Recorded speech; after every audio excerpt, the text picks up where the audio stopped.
ভাইরে, আপনার কি স্মার্ট ভাইটিকে চিনতে পেরেছেন? উনি হচ্ছেন টুইটারের মালিক ইলন মাস্কের ছোট ভাই বেলুন মাস্ক। তার বড় ভাই যেমন রকেট উৎক্ষেপণ কেন্দ্র স্পেস এক্স স্টারবেস তৈরি করে পৃথিবী জুড়ে সারা ফেলে দিয়েছিল, তেমন ইলন মাস্কের ছোট ভাই বেলুন মাস্ক একটা সেলুন দিয়ে পুরো পৃথিবী থেকে শুরু করে শুক্র, শনি ও মঙ্গল গ্রহ পর্যন্ত সারা ফেলে দিয়েছে। আসলে তো ভাই এমনটাই হওয়া উচিত। বড় ভাই যেমন, ছোট ভাইও তেমন সারা জাগানো কাজ করবে, এটাই তো স্বাভাবিক, তাই না?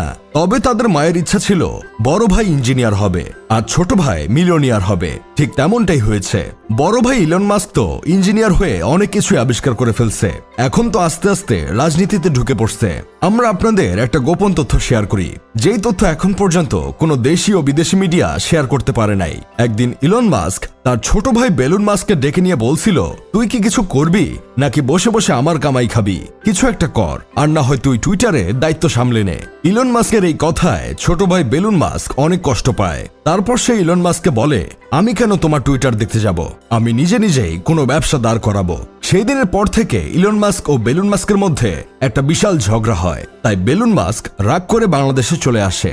বাংলাদেশে আসার পর তার পথ চলা এতটা সহজ ছিল না, কারণ আপনারা ভালো করে জানেন Bangladesh is not for beginners. সে বাংলাদেশে প্রথম আসার পর সর্বপ্রথম রূপনগরের রাজকন্যা দেখে একটা বিয়ে করে বাংলাদেশের নাগরিকত্ব নিয়ে নেয়। তারপর সে এই দেশের মার্কেট বুঝতে থাকে। একসময় সে দেখতে পারে বাংলাদেশে বউ ব্যবসা করলে খুব তাড়াতাড়ি বড়লোক হওয়া যায়। এই ব্যবসার পাশাপাশি তারা লিঙ্ক ব্যবসা করতে থাকে। এইভাবেই চলতে চলতে একসময় তারা একটা সেলুন দিয়ে ফেলে। যেই সেলুন দেওয়ার একদিন পরেই তারা মিলিয়নিয়ার হয়ে যায়। তার একটা ভিডিওতে দেখা যায় সে 10-15টা বডিগার্ড নিয়ে স্যুট কোট পরে হেঁটে যাচ্ছে। সেলুনে ঢুকার পর মানুষ তার কোট খুলে দিচ্ছে, আবার কেউ জুতা মুছে দিচ্ছে। সেলুন দিয়ে যে এমন মিলিয়নিয়ার হওয়া যায় সেটা আবারও প্রমাণ করলো আমাদের দেশের বেলুন মাস্ক। তবে তাকে দেখলাম সে সেলুনে এসে একটা ক্যালকুলেটরে হিসাব নিকাশ করছে। এই বিষয়টা ঠিক জমলো না। যদি একটা ল্যাপটপ নিয়ে হিসাব নিকাশ করতো তাহলে বিষয়টা জমে যেত। তবে আমাদের এই বেলুন মাস্কের আইডলকে জানেন? তার আইডল হচ্ছে আমাদের দেশের বিল গেটস, যেই লোক সায়েন্স নিয়ে অনার্স করেছেন। সেই সর্বপ্রথম সেলুন দিয়ে নিজেকে জব ক্রিয়েটর বলে এভাবে 10-12 জন বডিগার্ড নিয়ে ভিডিও মেক করছিল। তার কাছে শিক্ষা নিয়ে এখন বেলুন মাস্ক ভাই সেলুন দিয়ে মিলিয়নিয়ার হয়ে গেছে।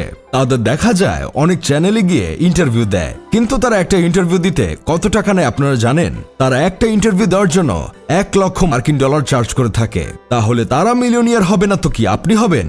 আমার বন্ধু কেরামত তো তাদের দেখে দেখে সেলুন ব্যবসা করার জন্য পাগলামি করা শুরু করে দিয়েছে। সেও একজন মাইয়া খুঁজতেছে বিয়ে করার জন্য।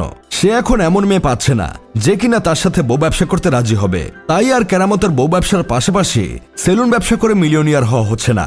যাই হোক, শেষমেশ আমি গোলাম হোসেন একটা কাজের কথা কই। ইলন মাস্ক হয়তো আমেরিকায় বসে বসে তার ছোট ভাই বেলুন মাস্কের সেলুন ব্যবসার সফলতা দেখে অনেক বেশি আফসোস করছে। তিনি যদি সেদিন খারাপ ব্যবহার না করতেন তাহলে আজকে এই সেলুনের ভাগ তিনিও পেতেন।